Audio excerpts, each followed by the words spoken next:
May malasakit ka ba? Magandang araw ng linggo, kapanalig. Nasa ika-6 na linggo na tayo sa karaniwang panahon. Ito po si Sister Rose Agtarap ng Daughters of St. Paul para sa mabuting balita. Pagnilayan natin ang Ebanghelyo ayon kay San Mateo.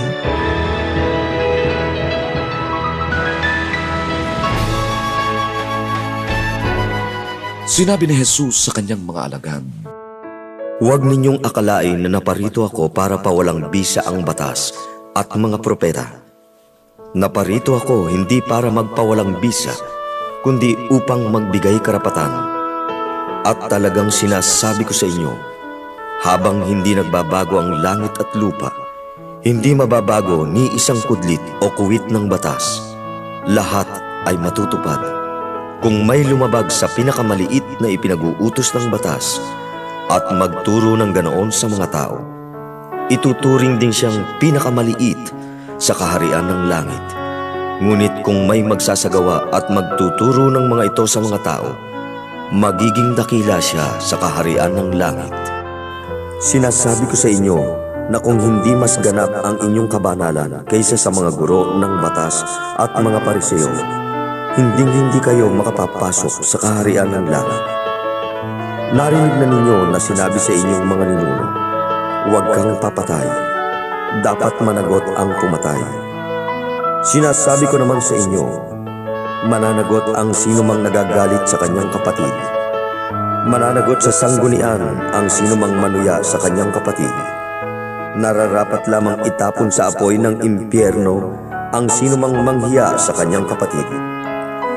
Kaya sa paglalagay mo sa altar ng iyong hain, at naaalala mong may reklamo sa iyo ang kapatid mo, iwan mo muna ang iyong hain sa harap ng altar at puntahan mo ang iyong kapatid para makipagkasundo sa kanya, at saka ka bumalik at ialay ang iyong hain sa Diyos.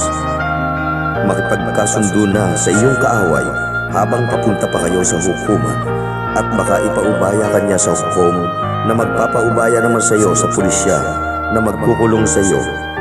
Talagang sinasabi ko sa iyo, hindi ka makalalabas hanggat di mo nababayaran ang kahuli-hulihang sentimo.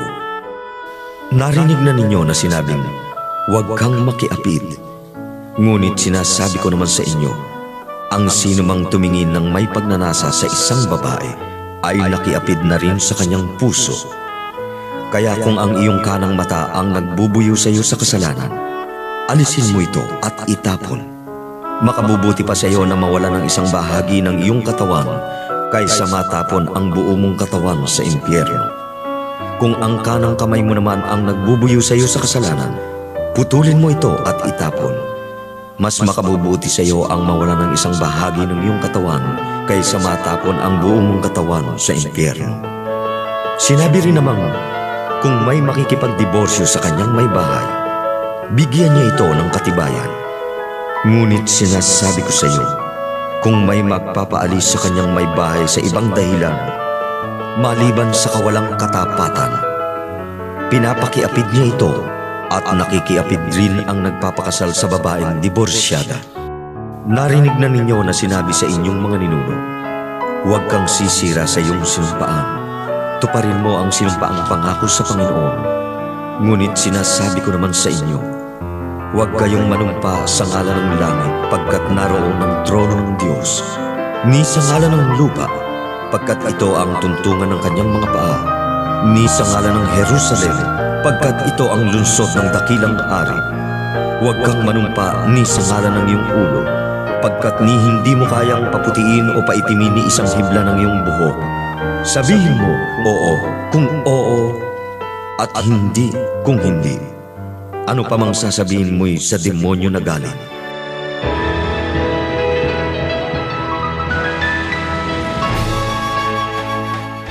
Sabi sa kasabihan, hindi lahat ng nakikita natin sa panlabas ay siyang katotohanan ng isang tao. Lahat ay nagsisimula sa kung ano ang laman ng puso, kung ano ang motibo ng tao sa kanyang mga gawa at salita. At ito ang ipinupunto ng ating ebanghelyo ngayon.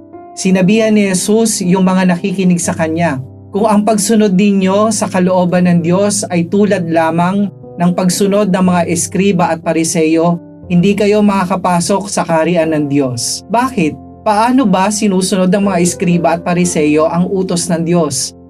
Ang mga eskriba at pariseyo ay mga eksperto sa batas ng Diyos.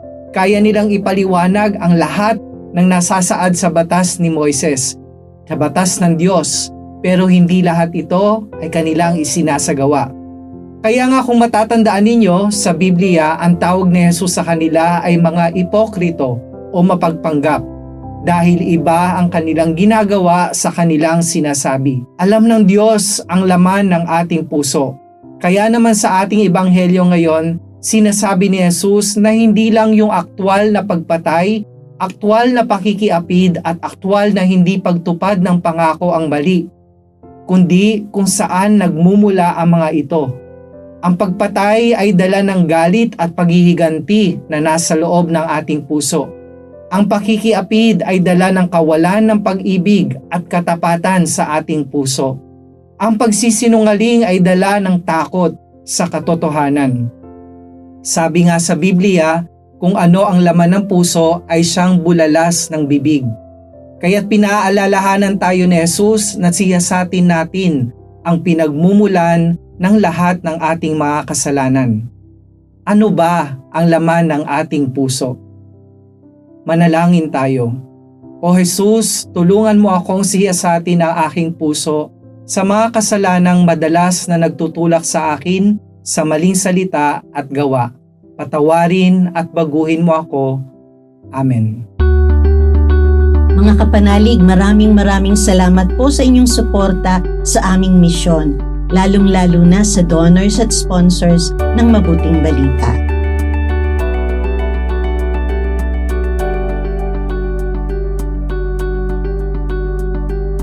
Subscribe, like, share, and follow po lines sa aming social media accounts. Patuloy po kaming humihingi ng inyong love offerings at donasyon upang maipagpatuloy namin ang programang ito at iba pang mga proyekto sa pagpapalaganap ng Mabuting Balita. Maaari niyo pong ipadala ito sa aming donations channels. Ipadala rin po ninyo ang inyong mga intensyon at kahilingan at nang maisama namin kayo sa aming panalangin araw-araw. Ito pong muli si Sister Rose na nag-aanyaya sa inyong manalangin.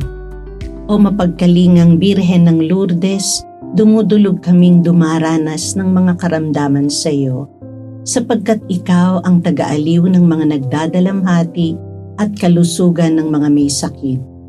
Lubos kaming nagtitiwala sa iyo. Taglay ang maalab na pananampalataya at pamimintuho, buong kababaang loob kaming sumasamo sa iyo para sa mga kapatid naming may karamdaman. Ilayo mo sila sa panganib at ibangon sa banig ng karamdaman upang sila'y makabalik sa paglilingkod sa iyong anak na nabubuhay at nagahari magpakailanman. Amen. Mahal na Birhen ng Lourdes, ipanalangin mo kami.